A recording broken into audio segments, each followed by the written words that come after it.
हेरा फेरी, भागम भाग, गरम मसाला, फिर हेरा फेरी, वेलकम, हंगामा, धमाल, ये मूवीज डिफाइन करती है the golden age of Bollywood comedies. Can you imagine इतने peak comedy movies around the same time ही रिलीज हुए हैं और आज की तारीख पर हमें बेरली एक या दो सो कॉल्ड कॉमेडी मूवीज देखने को मिलते हैं। आज भी इंटरनेट वेलकम और हेरा फेरी की मीम्स से भरा पड़ा है, इवन तो ये मूवीज सालों पहले आए थे। Why is that?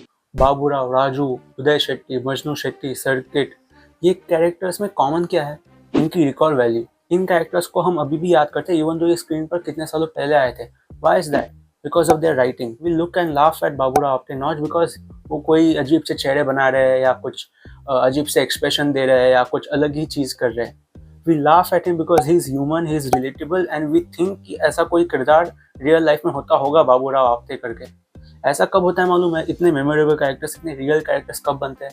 जब तीन एस्पेक्ट्स फिल्म मेकिंग के एक साथ अच्छे से काम करें, डायरेक्शन, राइटिंग और एक्टिंग। क्योंकि कॉमेडी का genre is the toughest genre to crack in film making.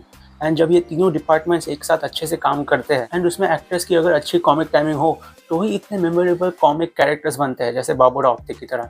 मतलब इतना एफर्ट लगता है to make a memorable comic character, जैसे बाबूराव आफ्टे हो गया, जैसे उदय शेट्टी हो गया, जैसे सर्किट हो गया। आज के टाइम पे जो कॉमेडी मूवीज हम देखते हैं वो कैसी होती है? आज की कॉमेडी मूवीज में लो एफर्ट हर एक डिपार्टमेंट में दिखता है, writing, directing and even acting. इसलिए कहीं ना कहीं हमें आज मेमोरेबल कैरेक्टर्स नहीं मिलते कॉमेडी मूवीज में। एंड ऑल्सो फिर कहीं ना कहीं आज की तारीख पर ना मास लेवल पर ऑडियंस की तरफ से डिमांड ही नहीं है कॉमेडी मूवीज का। 2010-2015 के बाद ना इंडियन ऑडियंसेस में सुपर हीरो मूवीज का क्रेज धीरे धीरे बढ़ने लगा। They started watching movies like Spiderman या एवेंजर्स या डीसी के सुपरमैन। ये सारी मूवीज इंडियन ऑडियंसेस देखने लगी और फिर इन्हीं की टाइप की एक्शन स्पेक्टिकल टाइप की मूवीज की डिमांड इंडियन ऑडियंस की तरफ से बढ़ने लगी। एंड जब ये वाली डिमांड बढ़ी तब कॉमेडी वाली डिमांड कहीं ना कहीं पीछे रह गई। एंड इसलिए इंडस्ट्री भी जो है वो फोकस करने लगी एक्शन या स्पेक्टिकल मूवीज बनाने की तरफ, because industry adjust itself to the evolution of the audience. And OTT के राइज के बाद मैक्सिमम जनता सिर्फ स्पेक्टिकल या एक्शन मूवीज देखने के लिए थिएटर्स में जाने लगी। And it became very difficult to fill a theatre with just a normal comedy movie, जिसमें कोई एकदम बड़ा विजुअल्स नहीं है, जिसमें कोई बड़ा VFX नहीं है, जिसमें बहुत लंबे लंबे एक्शन सीक्वेंसेस नहीं है। ऐसी मूवीज के साथ थिएटर्स भरना बिकेम एक्सट्रीमली डिफिकल्ट। एंड जैसे ही इंडस्ट्री ने कॉमेडी मूवीज बनाना छोड़ दिया, उस गैप को जहाँ पे कॉमेडी कंटेंट की जरूरत है जनता को, उसको किसने फिल किया? इंटरनेट ने। 2010-2015 के आसपास ही भुवन बाम, आशीष चंचलानी जैसे क्रिएटर्स यूट्यूब पे आए and they started providing comedy content for millions to see online.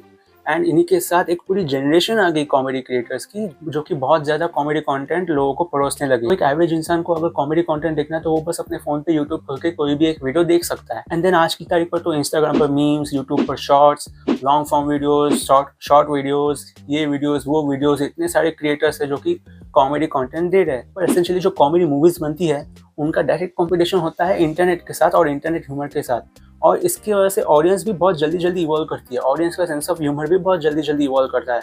It becomes very difficult for film makers and directors to catch up with that changing sense of humour. 10 साल पहले या 5 साल पहले अगर किसी चीज़ को देखकर हंसी आती थी तो नेसेसरी नहीं है कि वैसी टाइप की चीज़ को देखकर आज हंसी आएगी।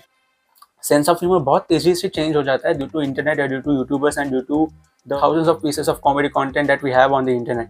मतलब आज की तारीख पर कोई भी स्लैपस्टिक कॉमेडी या कोई भी जेनरिक सिचुएशनल कॉमेडी वर्क नहीं करेगी, बिकॉज उसका डायरेक्ट कंपटीशन इंटरनेट के साथ है। एंड जब एक एवरेज इंसान को 24/7 कॉमेडी कंटेंट अपने फोन पर मिल रहा है, he stops looking for comedy in theatres. And ऐसे टाइम पर इंडस्ट्री क्या कर रही है? They are not putting high effort in writing, directing and acting to make comedy movies. They are just trying to sell you the nostalgia of the previous successful comedy movies. ये चीज़ मैंने अपने पिछले कुछ videos में भी point out की थी कि कैसे पुराने सक्सेसफुल मूवीज़ की नॉस्टैल्जिया के नाम पर आपको मूवीज़ बेचा जा रहा है। वेलकम टू द जंगल, जिसका कल परसों ही ट्रेलर आया था, जो कि बहुत जल्दी अभी थिएटर्स में आने वाली है। That movie is just doing that, they are trying to sell you the recall value of Welcome, जो कि एक अच्छी सक्सेसफुल मूवी थी। लेकिन वेलकम सक्सेसफुल क्यों थी? बिकॉज उसमें अच्छी राइटिंग थी, अच्छी डायरेक्टिंग थी, अच्छी परफॉर्मेंसेस थे। क्या वेलकम टू द जंगल में अच्छी राइटिंग, अच्छी डायरेक्टिंग, अच्छे परफॉर्मेंसेस है? I don't know. खैर, तो इसलिए इंडस्ट्री को ये नॉस्टैल्जिया बेचने की या फिर रिकॉल वैल्यू बेचने की आदत थोड़ी छोड़नी पड़ेगी, बिकॉज बिना हाई एफर्ट के आप कॉमेडी कंटेंट नहीं बना सकते, बिना हाई एफर्ट के आप अच्छी कॉमेडी मूवीज़ नहीं बना सकते, बिना हाई एफर्ट के आप अच्छे कॉमिक कैरेक्टर्स नहीं बना सकते। क्या इंडियन कॉमेडी मूवीज़ का कमबैक हो सकता है? यस। क्या इसके चांसेस बहुत कम हैं? ऑल्सो यस, बट ये टोटली पॉसिबल है। बस फिल्म मेकर्स को, एक्टर्स को, राइटर्स को और डायरेक्टर्स को थोड़ी जेन्युइन मेहनत करनी पड़ेगी। एंड जो चेंजिंग सेंस ऑफ ह्यूमर है आज की ऑडियंस में, उसके साथ थोड़ा सा कैचअप करने की जरूरत पड़ेगी। चीप या वल्गर कॉमेडी करना छोड़ना पड़ेगा या नॉस्टैल्जिया बेचना छोड़ना पड़ेगा। और जेन्युइन एफर्ट्स और टाइम डालना पड़ेगा in the writing, because comedy movies जैसा मैंने पहले कहा are the toughest movies to crack in film making. मैंने खुद थोड़े शॉर्ट फिल्म्स बनाए तो I know comedy is the toughest genre to crack. जितना टाइम किसी स्क्रिप्ट को लिखने में लग रहा है उतना लगने दो, एंड इसलिए मेरी उम्मीद हेरा-फेरी 3 से काफ़ी ज़्यादा है। I hope they take all the time they need with that movie. उसको अच्छे से लिखो, अच्छे से डायरेक्ट करो, अच्छे से परफॉर्म करो। I think Hera Pheri 3 could be the potential comeback of genuine Indian comedy movies. तुम लोग मुझे अपने फेवरेट कॉमेडी मूवीज जरूर बताना, and what do you think about Hera Pheri 3? Do you really think Hera Pheri 3 can make the comeback of Indian comedy movies? Do let me know. And हाँ, अगर तुम्हें welcome to the jungle के ट्रेलर का review देखना है तो ये वाली वीडियो देखो।